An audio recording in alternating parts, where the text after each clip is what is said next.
Girl, get in. We going on our first ever brand trip to Bora Bora.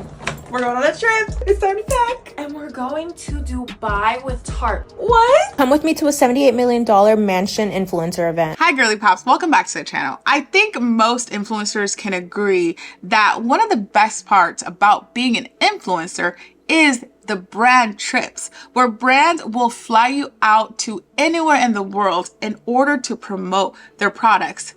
Today, we're going to talk about how sometimes these lavish, gorgeous brand trips are sometimes not only a nightmare for the creators, but also a nightmare for the brands themselves. Brand trips a lot of the times does differ from brand to brand and from influencer to influencer, but the whole thing behind it is that you are basically getting paid or paid for to travel to anywhere across the country or across the world. Sometimes you're flown to Japan. Sometimes you get to do a Ritz-Carlton trip on their cruise, or sometimes it's as small as just going to a hotel to promote either the hotel or a product that is featured in that hotel. But most of the time, at the end of the day, the brands are getting the promotion that they want. These brand trips are seasonal. We hear about them most of the time around Coachella and festival season. And then we hear about them in the summer because that's when like a lot of the big trips happen anyway. A lot of people take vacations around that time. And of course, we hear about them around the winter holidays. These days, influencer marketing is more trusted than traditional marketing just because influencers have tendency to reach more of like an authentic, real audience versus traditional television. These brand trips are really meant to inspire you. They're meant to give you a feeling of what you could be doing on these trips and these locations. For instance, if you're seeing an influencer using a Kosas sunscreen on a summery beach, that means that you probably also want to be at that beach using that sunscreen and feeling nice and happy. And if you see your favorite influencer wearing a beautiful cocktail dress from Free People at a luxury hotel, it makes you want to also do this thing. From what I've read, these influencers are not expected to actually post anything, but it's widely like expected and recommended for them to post something. How much does it really cost for these brands to send these influencers, big influencers, on these lavish trips? Well, I'm going to try to break it down for you. I have a little bit of experience in marketing as a whole, and I know for sure that marketing dollars are very, very pricey. I have seen budgets for around $100,000 all the way to about $600,000. I did not see $1 million contracts in my work in marketing, but they do exist. Take the Super Bowl, for example. Those contracts are multi-million dollars because everybody has eyes on Super Bowl. And a lot of these brands have tendency to put dollars into influencers depending on their followers, engagement, and what they can really get back from the influencer as a whole. According to an influencer report, influencer content generates 8 times more than branded content across all of social media. Apparently, 71% of consumers say they trust influencers to talk about these products than they would the brand themselves. 71% of consumers say that they trust a product from a social media personality than they would a traditional ad or a brand. I'm going to compare the pros and cons of influencer marketing versus running ads. I listened to somebody making a point about why influencer marketing is more beneficial. I think the main thing is that at the surface level, it is cheaper if you're just comparing cost of impressions. You can get a lot of impressions just by doing an organic post with a notable influencer, and just for that, it's a lot cheaper. With that, you are relying heavily on the algorithm. The benefit with using ads is that once you do have a highly performing ad going and you have an idea of the costs associated with that, you can basically just dial that up and have a limitless number of impressions. And so that's how people, when they have a profitable ad, are able to spend hundreds of thousands of dollars every day running ads and then continuing to make money. And the downside of relying on influencer marketing is that You have an influencer post something, they have hundreds of thousands, millions of impressions that day, and then it falls off. So you can't as easily turn it up and use that to generate income. Of course, there's more nuance to that, but it is a lot easier and more systematic to have a winning ad, increase the ad spend, and have a reliable amount of return from it. Unfortunately, not all influencers get paid the same when they're on these trips. I think as a whole, a lot of the brands don't really pay influencers the same anyway. So it's not really that different when they're on these trips. But I would assume that as a brand, if you're flying out 10 people that you think are deserving to be on trips like this, you would think that they would pay them all the same, but that's not always the case. The biggest difference here is that bigger influencers even get paid on top of getting a free trip and a hotel stay and getting all their activities and food and things like that paid for. They will actually get a check at the end of the trip. On the other hand, it's the opposite to some influencers that are on these trips. Not only do they not get paid, they also do not get hotel accommodation. They also have to pay their way there, and they also have to fund their own activities. It really depends on the type of influencer you are, your niche, how many followers, subscribers, things like that you have.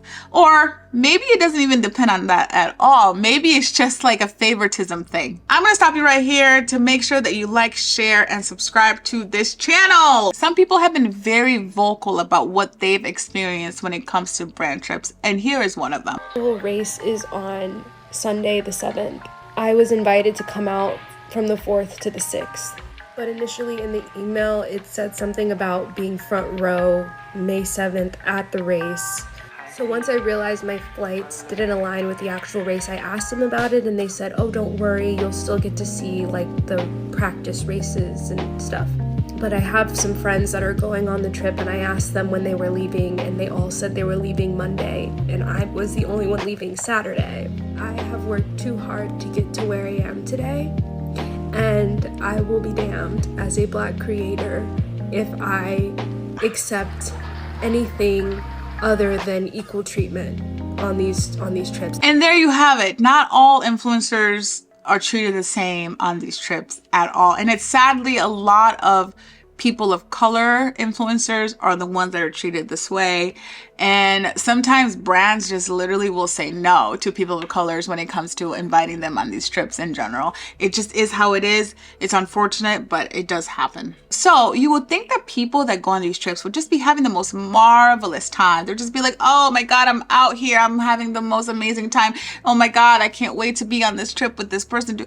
No. That's usually not how it goes, because a lot of the times when they're on these trips, they put on a lot of pressure to perform, put out content, constantly filming themselves, having fun, going out. You're expected to be working when you are on these trips because that's what you're being paid to do. So when you see these trips looking luxurious and fun, these influencers are working their butts off to give you that content. So if you're going to dinner, you got to post about it. If you're going to the beach, you got to post about it. You got to mention the brand that you're there with. You got to mention the people that you're there with. And, you know, all these brand trips are always a good way for other influencers to kind of network and become friends with each other. But this also kind of leads to having a lot of fake friendships, because a lot of these influencers don't know whether or not these people are being friends with them because they like them or because of their follower and engagement content. One of the things that makes these brand trips interesting, in my opinion, is the fact that other brands are watching this content. So they're also watching to see what they can get out of these influencers when they're posting about their trips to wherever they're going. As I mentioned before, these brand trips can sometimes turn into a nightmare, not only for the influencers, but also for the brands themselves. One of the most infamous brand trips that have ever come up was the Revolve brand trips in Coachella. The Revolve Festival is an invite-only brand trip that kind of mirrors Coachella. It's supposed to be kind of a little bit of a rival against Coachella, and it's meant to create these like amazing moments with fashion, music, entertainment, and it has a lot of influencers at this event. But one of these trips back in 2022 caused a lot of havoc. After the festival was over, influencers described it as being stranded in the desert for hours with no way back to their cars or their homes. They apparently had no water, no shade, no transportation as they waited for things to turn around. The Revolve brand later blamed this entire thing on safety concerns and crowding, but of course the entire brand did get tarnished. And what's interesting is that apparently Revolve spent about 70% of its marketing dollars on influencers. So they lost a lot of money doing this trip. Another huge brand trip that turned into a nightmare was the Dubai Tarte brand trip. 29 influencers were flown out to Dubai to be in the middle of the Al Wadi Desert. While this trip looked glamorous and luxurious and amazing, Tarte got a lot of backlash because it felt like they were funneling tons of money towards these influencers to go on this huge trip while everybody else was kind of suffering economically. A lot of viewers called it tone deaf just because a lot of people just couldn't relate to the luxury of it all. They also criticized the brand for their lack of diversity because there was a lot of white people on this trip in general. Y'all, I'm so tired of hearing about how much money Tarte just spent on their Dubai trip. Their profits, their money. Let's talk about what's free that they chose to implement very little of. Black and brown women. We just sat in our homes for at least a solid year doing nothing but working and talking about inclusivity, diversity, and representation. And then the first 2023 large influencer trip you do comes out looking like this? Take it back.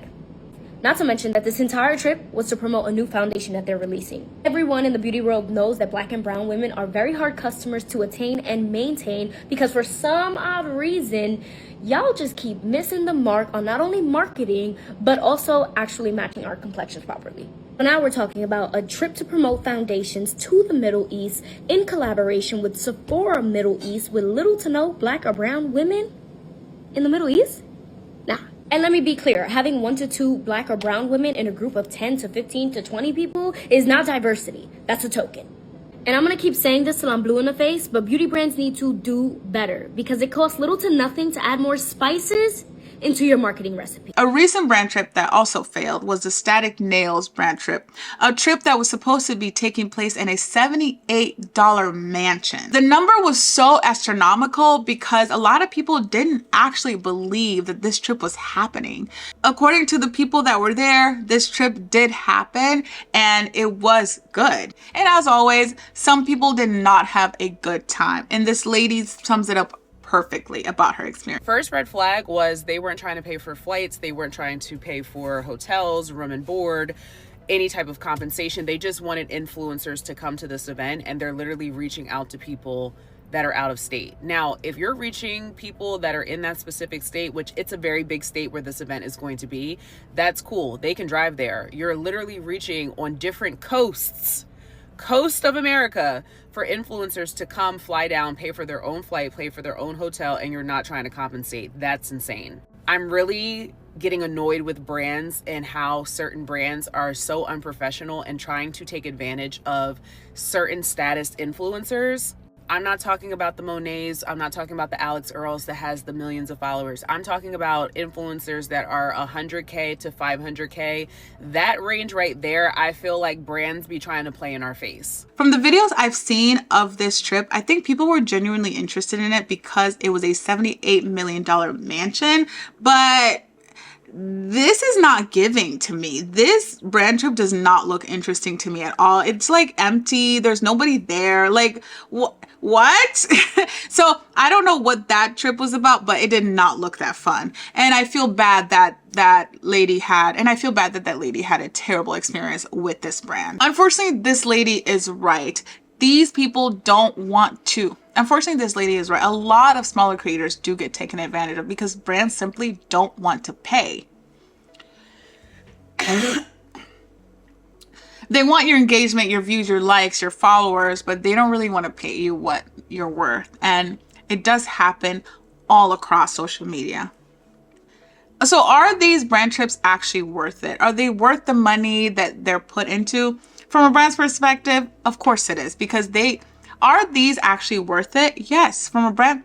So Is it worth it? Are these brand trips worth it for a lot of these brands? Yes, of course it is, because they get the exposure, they get the audience for these trips, even if they have to funnel tons of thousands of dollars into it. The return on investment is worth it to them as long as they can get into the front of these influencers. The return on investment is worth it to them as long as they can get to the front of these influencers. And of course, as we all know, of course, it's worth it from an influencer's perspective because you get to go on a trip. You get to travel and experience a different country, a different location, a different city, and these brands are willing to pay for it. And most of the times these brands are willing to pay for it. And that is an incredible experience. But of course, when this backlash happens, it happens, and there's nothing you can do to stop it besides time, because something is bound to go wrong on these trips. These brand trips aren't actual vacations. They're just long curated campaigns to sell a product. So next time you see a girl on a yacht posting about the fact that she's using this amazing sunscreen, yeah, you're being sold to, and they are also getting paid. One can only pray that one day you and me can also take these trips. Thank you so much for watching. I really hope you enjoyed this video. If you like videos like this, please be sure to subscribe to this channel and join the Girly Pop crew. We have fun around here. We love this type of stuff, and I love bringing it to you. So subscribe today.